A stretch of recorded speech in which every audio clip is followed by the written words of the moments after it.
today in Rich in Relationship. We're going to talk about how your key relationships and even emotional state are being shaped and driven by the technology that you're using.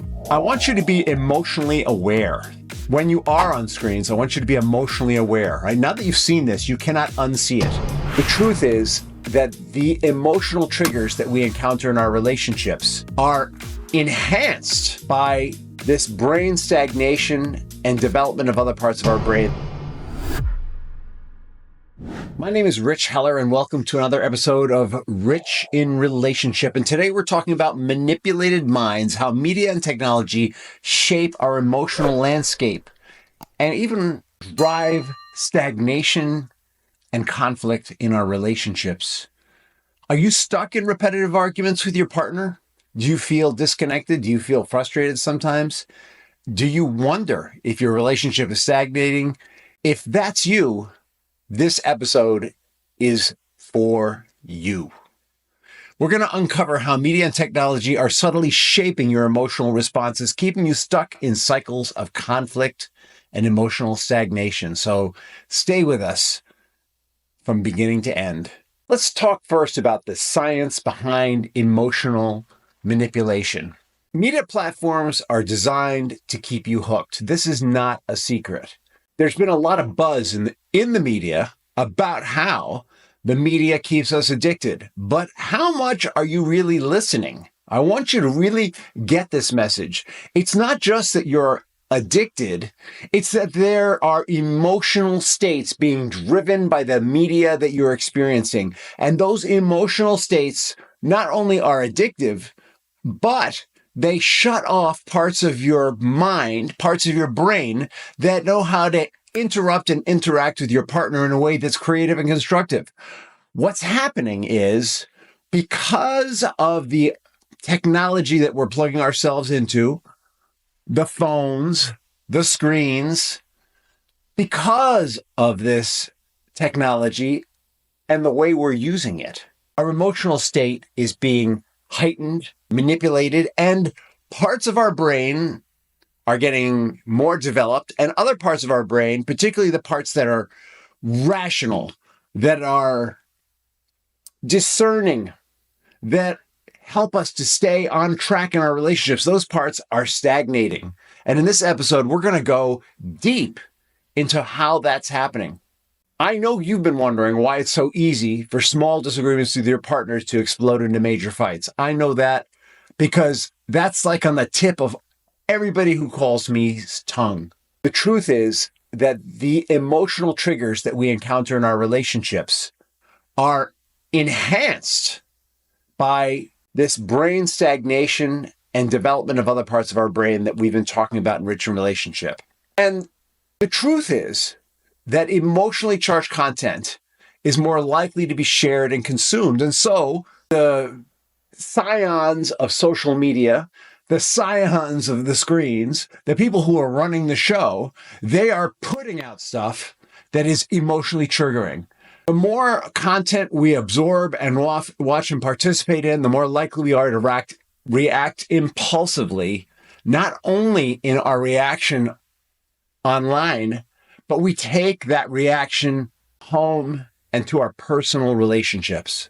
If you're feeling more on edge or quicker to snap during arguments with your partner, it's media-induced emotional triggers that are overstimulating your brain's emotional center that are helping to drive that. Not that you wouldn't normally be triggered. It's about the level of reaction that you're experiencing.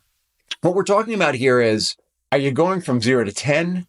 Are you going from 0 to 60? Media and technology engage the limbic system. All right, the limbic system we've talked about in previous episodes is the part of your brain's emotional engine. It's a connection of parts of your brain, the amygdala, different parts of your brain that plug into you emotionally. It's the pain pleasure part of your brain, right? And everything that we're consuming, pretty much, is driven to trigger that limbic system, because what the creators of social media know is that when we're experiencing high levels of emotion, we're more engaged. And when we're more engaged, they have what? They have our eyes, they have our attention. And when they have our eyes and they have our attention, and our cerebral cortex, the thinking part, is kind of sleeping, they have us.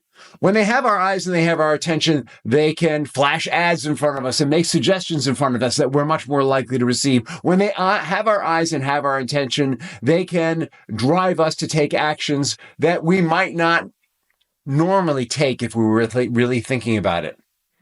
When the limbic system is activated, we love it. We love the energy. When we're watching action movies or action films or action video or playing video games with action in it, our amygdala gets triggered. We have adrenaline going. We've got all kinds of juices flowing. We love it. It's a natural high. Or when we are watching something that involves sex and involves things that are pleasurable for us, there's a release of dopamine, and we love the way that feels too. And there's nothing wrong with that, by the way. There's nothing wrong with dopamine. There's nothing wrong with adrenaline. What's not quite right is that we are going to screens to trigger these things, to bring up these natural drugs in our body. And the more we participate unconsciously, not really thinking about it, we're just going to, I think I'm going to relax. I think maybe I'll watch something on whatever. I'm not going to plug any particular streaming company out there, or maybe I'll play a game on whatever. When we make that decision that we're going to unplug from our day-to-day lives and plug into something electronic, yeah, it's a form of self-management. It's like, all right, what's going on in my life is stressing me out. I'm going to plug in here. But when we plug in here and we binge watch, when we plug in here and we play more and more and more games, that's when we need to watch out. Or when we're plugging in super regularly, all right? If you're using screens, an hour a day or more, you're in pretty deep. And our phones do it too. We get all kinds of pings on our phones. We get messages from games. We get messages from platforms that we're following. We get messages from friends. We get news flashes. We get all kinds of stuff. And nowadays, when there is something going on, like a hurricane or something like that, the hype is so high that we all go out and go shopping. And the media loves this. I was in Costco last week and they had 0 chickens. And the reason was there had been a threat of a strike on the loading docks. There had been a threat of a strike on the loading docks. And so everybody had gone in and bought toilet paper and chicken, and they stocked up on stuff like it was the end of the world. And guess what? The strike didn't happen. That's an example of us paying attention to screens and getting really hyped up and excited and going out and being activated by it. Well, if we're doing that with toilet paper and chicken, imagine what we're bringing home to our partners emotionally when that's going on. Our amygdala is getting activated. We talked about this in one of the previous episodes. The amygdala is the part of our brain that it's very emotional. It's all about identifying danger. When we identify danger, the amygdala gets triggered. There's a chemical response and our thinking part of our brain shuts off. So they start talking about, oh my God, port strike, port strike, port strike. We get all excited. We get all scared. Oh my God. What if I can't buy toilet paper? What am I going to wipe my ass with? Oh my God. And instead of our rational brain saying, there are warehouses full of toilet paper, though if there were a port strike, it's not really going to be felt until weeks later or a week later at least. Oh, there might not even be a port strike. Oh, I already have a case of toilet paper or whatever. Instead of thinking it through, we're reactive. The more that limbic system, the more the amygdala is triggered, the more it develops neurologically and the more on guard it is. And so what you need to get is all the ways that we are consuming information that involves screens are much more likely to trigger this. And the reason is that experientially, it seems like it's happening while we watch it. Pre-screens, pre-television, there was only newspaper. And people read stuff and things seem to happen so slowly. Today, because of screens, not only do things happen faster, but they seem to happen even faster than they actually happen. And that is the challenge of living with screens, with social media today. Social media has algorithms that are programmed to amplify our emotions. The algorithms shape what we see. Are you been feeling frustrated because you're a little defensive in your relationship? Well, it's no wonder, because the content you're seeing in social media is fueling your emotional reactivity. It's making it harder for you and your partner to communicate effectively. And it's not just happening to you. Your partner's doing the same thing, unless your partner's a monk, in which case you're probably not seeing much of each other anyway. Social media platforms are engineered to show content that evokes strong emotional reactions, whether that's anger, jealousy, or anxiety. And it doesn't stop on the screen. When you're in that state, when your anger is triggered, your jealousy or your anxiety, it spills over into everything. You know, those people who went running off to Costco to buy all that toilet paper and chicken, that stuff came out everywhere. It came out in the way that they drove because they were anxious and they were triggered. When they were home with their partner, until they got their toilet paper at least, they were triggered. Even when they got home, they were like, oh, hon, I got the toilet paper, but what if this strike really goes through? They're really worked up. Research shows that algorithms prioritize emotionally triggering content because it creates an emotional environment where it's harder to resolve conflicts in a calm and rational way. And when we're not calm and rational, we're more suggestible. When we're not calm and rational, we are more manipulatable. Now, I don't want you to hear that the wrong way. Most of you do not have partners that are getting you upset so they can manipulate you. But we all have an experience of social media where our emotions are being triggered so that we are more manipulatable. I've said it right the first time. And we are taking that emotional state everywhere. Do you ever feel like your relationship's not measuring up to others? Well, maybe it has something to do with all those pictures that we see of perfect couples. Do you ever feel like your house is not enough, your home is not enough, your apartment's not enough, where you're living is not enough? Maybe it's because we're seeing lifestyles of the rich and famous and wondering why we can't have that. Do you wonder why, as Americans, we're so scared about the economy right now? Even though, as far as I can tell, most people who are working are eating.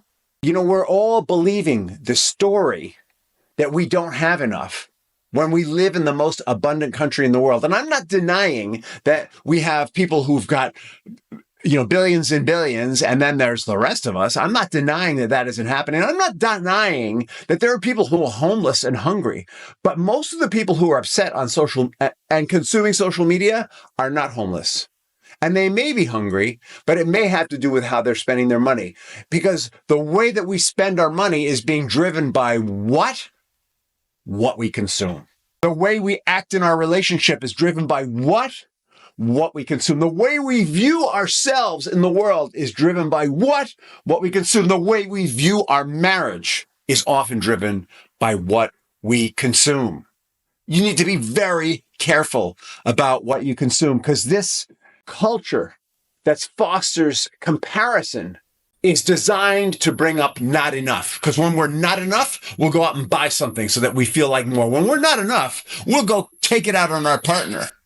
Why aren't you filling my not enough hole? I went to Costco and bought 6 chickens and 52 rolls of toilet paper, and I'm still scared. Why aren't you making me feel better? And arguments come. The combination of emotionally driven content and curated lives is killing your relationship. And I'm not telling you this so that you can go, oh, yeah, and keep hooked. All right. I want to help you take the hook out. I'm going to say that again. I want to help you take the hook out so that you can start to live a more emotionally balanced life, a life where you're not looking at how far you are from what you want, but where you're looking at how far you've come from where you were. Imagine if social media were all about that. Hey, I'm Rich Heller, and I used to be in a marriage with a clinically depressed woman, and my children were unhappy, and today I'm married to a really well-balanced and intelligent human being, and my kids are successful and thriving, and wow, that's so awesome. right? Imagine if we had that kind of focus of where we were compared to where we are, as opposed to where we are compared to where we want to be. If you're finding it harder to focus on resolving conflicts because your mind is distracted or overstimulated, you need to hear this message. Technology companies profit from keeping your attention divided. And when your focus is scattered, it's almost impossible to really engage in your relationship. And that's part of what's driving those unresolved conflicts and ongoing frustrations. The more time you spend on social media or in front of screens, which you're doing right now, oddly, the more emotional burnout and irritability you're likely to experience, both of which fuel the cycle of conflict at home. So only come online to listen to Rich in Relationship? Yeah. Or only come online to listen to things that are going to nurture you and help you get where you're going, that help you appreciate where you are and help you with the next step in your life. All right. This podcast is not here to get you all hyped up about what you don't have and to have you poison your relationship. This podcast is here to help you appreciate the relationship you have and to work together to keep growing for more. This podcast is here to help you feel connected. This podcast is here to help you feel present. This podcast is here to teach you how to pull out those emotional hooks. The last piece of this is more and more what we're seeing in the media is that they thrive on polarizing opinions. Have you noticed how, as I speak right now, we're a few weeks away from the election between Donald Trump and Kamala Harris. And have you noticed how polarized those two sides are? And before that, Joe Biden and Donald Trump. The people who support Trump support him absolutely. The people who support Biden/Harris supported them absolutely. And one side is wrong and the other side is right. That kind of polarization is not healthy, right? And in the past, let's say pre-television, there was a lot of polarization. But after the election, there would be acceptance that the president was the president, regardless of what side he came from. The president would make an effort to represent all the people to the best of his ability. The two sides would find ways to pass bills that benefited both sides.